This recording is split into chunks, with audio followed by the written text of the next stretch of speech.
This is the Good Neighbor Podcast, the place where local businesses and neighbors come together. Here's your host, Sean Preston. Welcome to today's episode of the Good Neighbor Podcast. Today we have an awesome neighbor on board with us. His name is Brandyn Hollands of Brandyn Hollands Photography. What's going on, man? Hey, how are you? Excited to be here.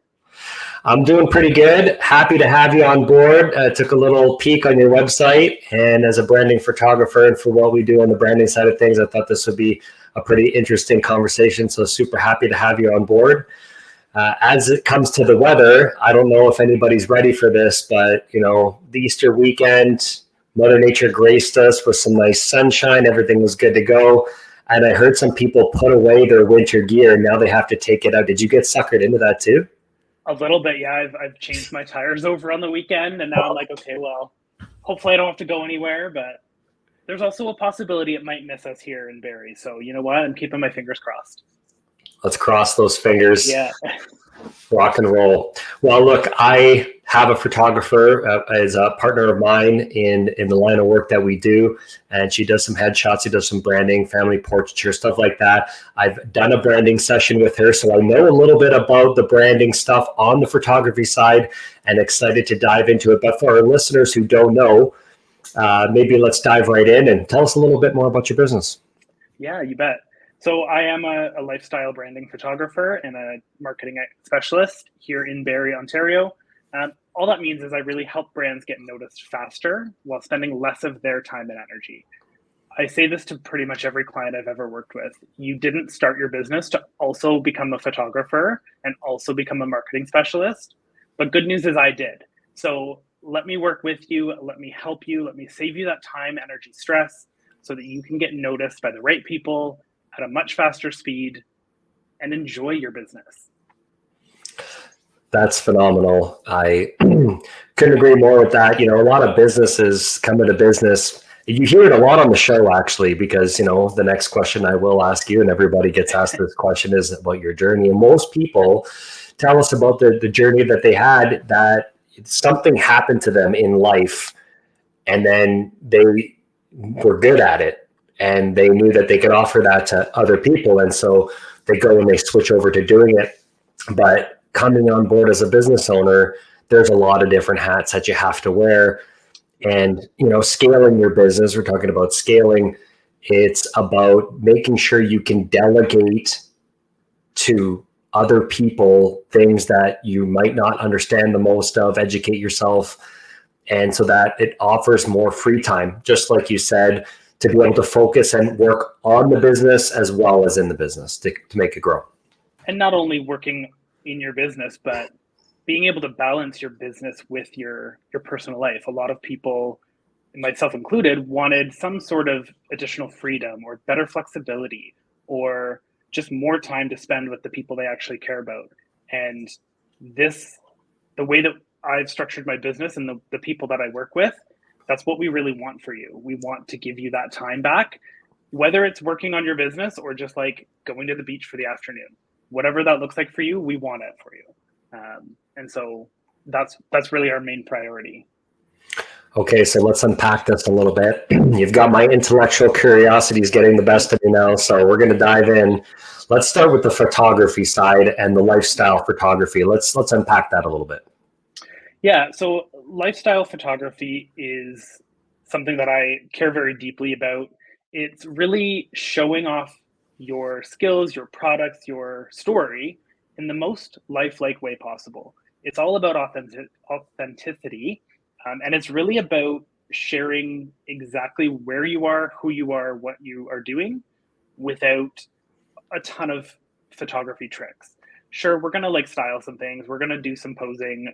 We may redo things a couple times during a shoot, but it's still authentic and it's still lifelike.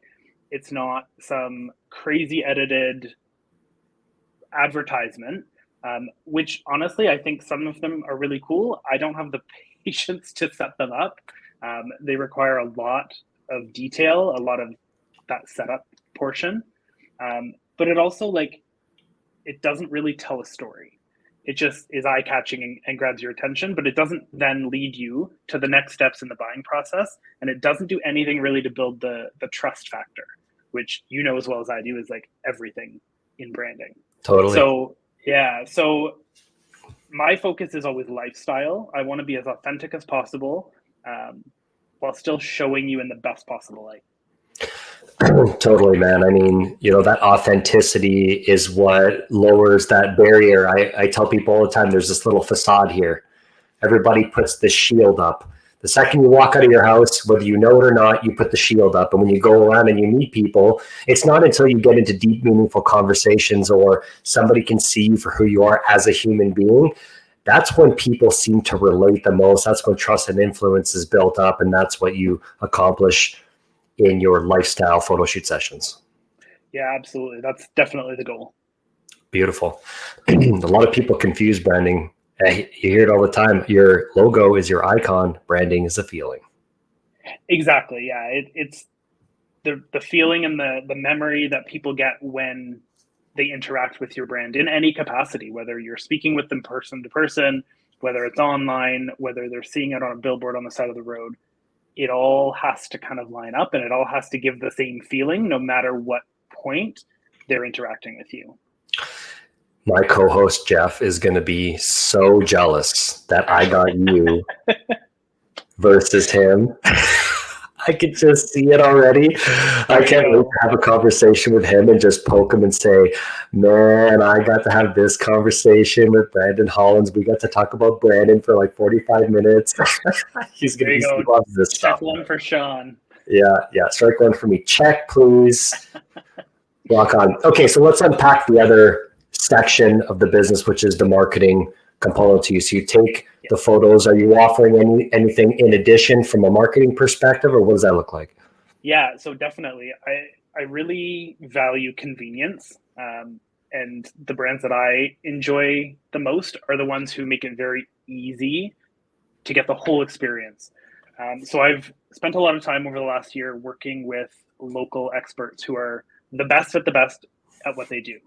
Everything from social media management to videography to web and brand design, SEO, whatever needs you have in the marketing space, I have the people in place to be able to support that. So when you work with me, you don't just have to work with me, you get access to that whole package in a really seamless way because we've spent the time getting to know one another, we trust one another, we work really well together, we all have the same kind of values.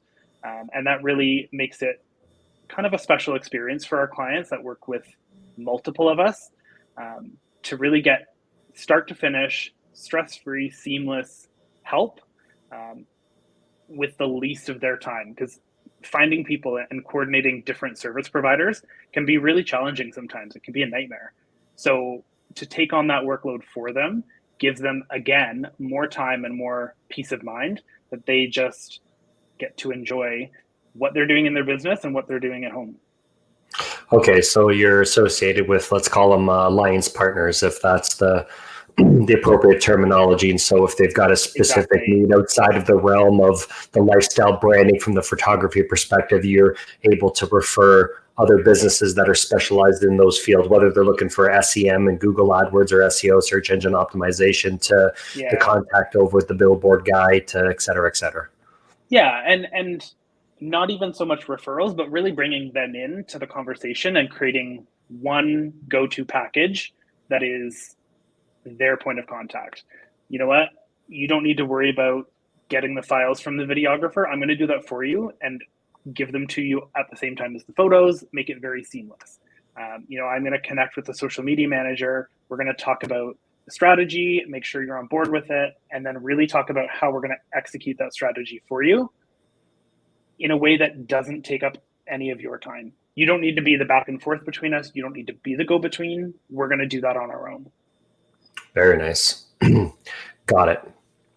Okay, so why don't we tell our listeners a little bit about your journey? I seen there's a little tidbit there on your website, but let's dive in a little bit deeper. How and why did you get into doing what you're doing?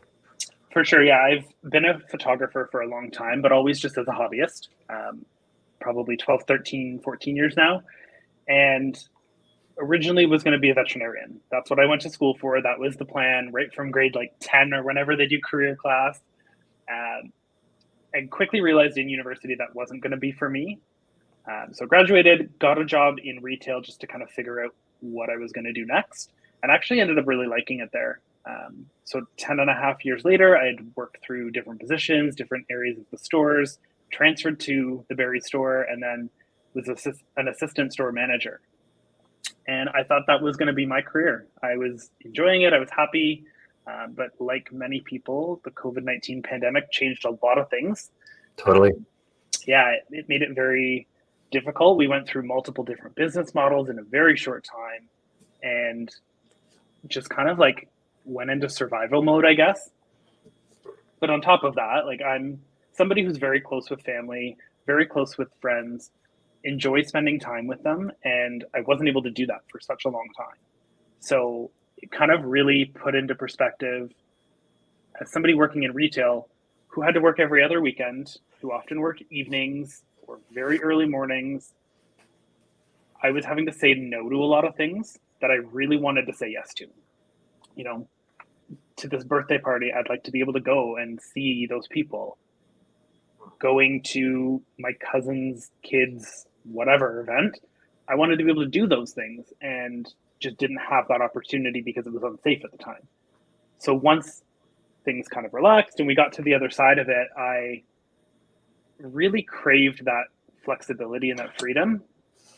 And I wanted something that was going to give me that, again, that flexibility to say yes to the things I wanted to say yes to and spend time with the people that were my priority. And so photography was kind of that natural step for me. It started off just as a side hustle, as many people do, while I built up a little bit of a client list, built some connections in the community, and October of 2022, I was able to go full time with it. So it's been a little over a year and a half now.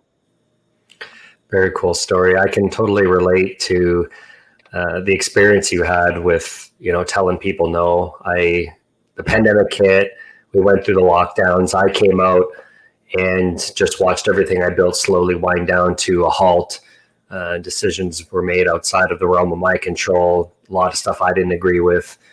And, got to the point where I exited and I got into being an entrepreneur for the first time, but doing something that was weekends and evenings, and still driving into the GTA, and just couldn't make it work. I couldn't even take care of my own dog. It was like absolutely brutal. So I know that feeling of not having a life, of not being able to say yes to the things that you want. And now I'll ask you this question because I know what it feels like. How does it feel now to be your own boss? You get to do your own things around your own schedule, and you get to help local businesses in your community. Like, it doesn't get better than that, does it? It does not get better. I say this to people all the time. Even on the hardest days are better than the best days before.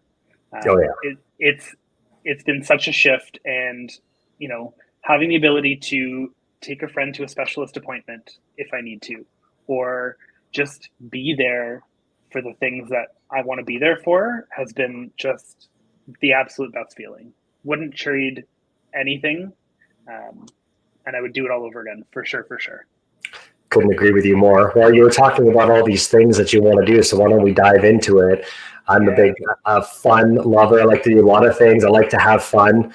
I have that work-life kind of harmony and that type of thing. And wanted to ask you, when you're not working on your business or in your business, what do you like to do for fun? Yeah, I'm a big fan of the outdoors.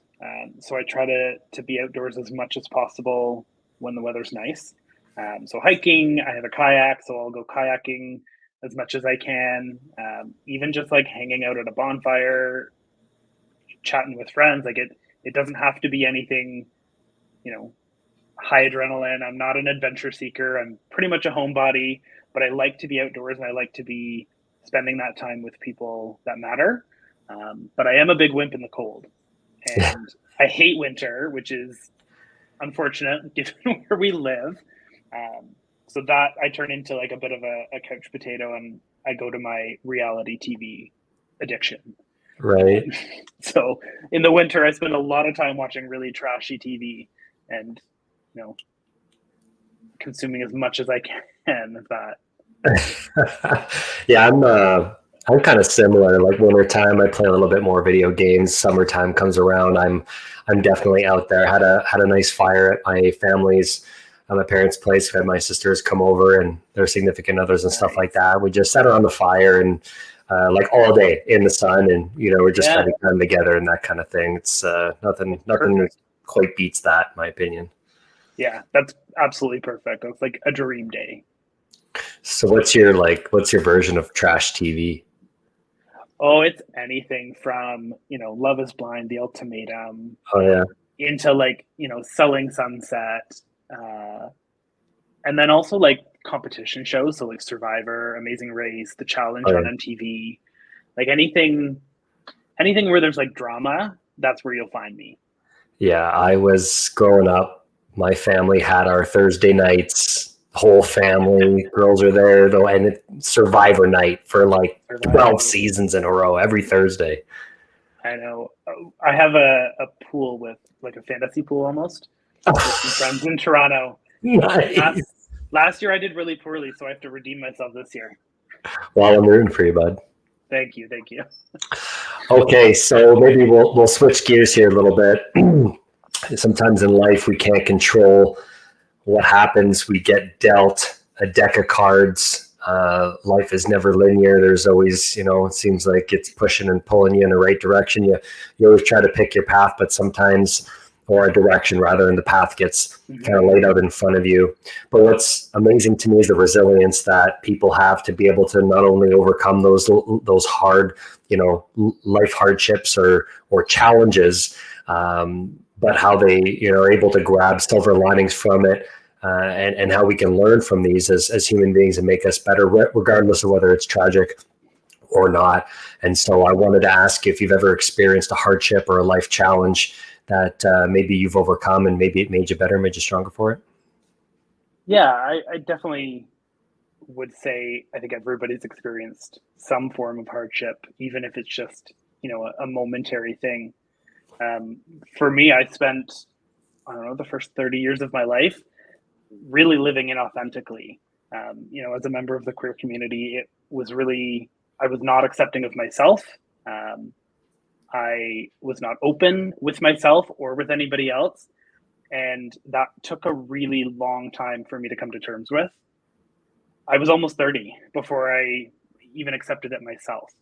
And that was really hard. I spent my days doing things that I thought I was supposed to be doing, or that I thought other people would expect of me, to try to, I guess, blend in better.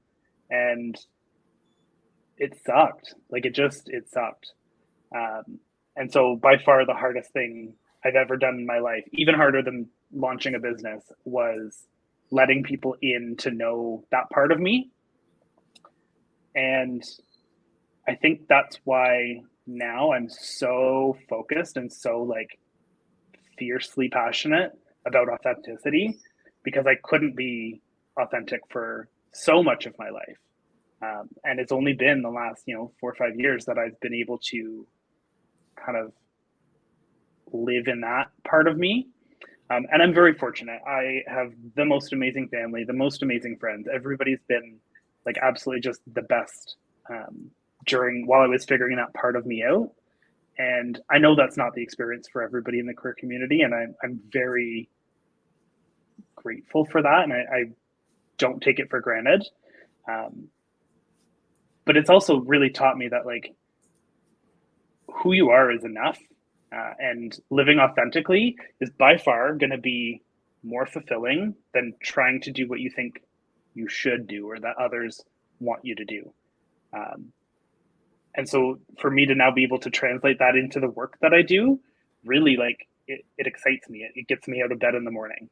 That is what I consider now my purpose, is to bring authenticity into the branding world and to really just show that who you are and your story that you have to tell is the most powerful part. Yeah, that's definitely great, because you're doing it through experience. So you understand it because you've been there and you know what it means. And so you can bring that vision to life. You know when somebody's being authentic and when they're not being authentic because you've had the opportunity to live it, and for better or for worse. But it's made you you because of that experience, you're able to deliver a product now. I guess we'll use the word authentic. That's more authentic because that's really what it is, which is really cool. People get to see a side of them that you're able to capture. Maybe they didn't even think that they had.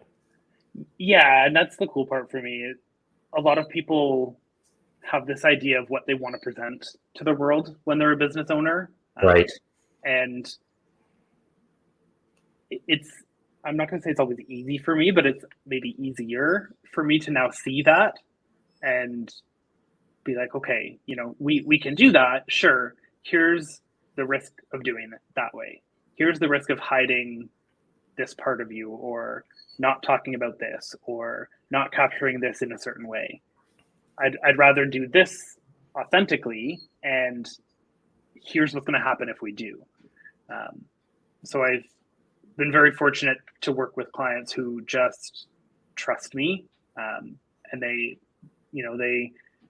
say, okay, let's give it a shot and see what happens. And then I can show them, here's what happened, here's what it looks like, and here's why it's going to be better for you in the long run. That goes hand in hand with everything you're doing with the branding, like we talked about. Building that authenticity lowers the barrier to entry, it increases trust, makes people more likely to want to buy or to even refer you because the feeling towards that business has substantially increased in their minds. Yeah, completely. Yeah, very cool. Very cool.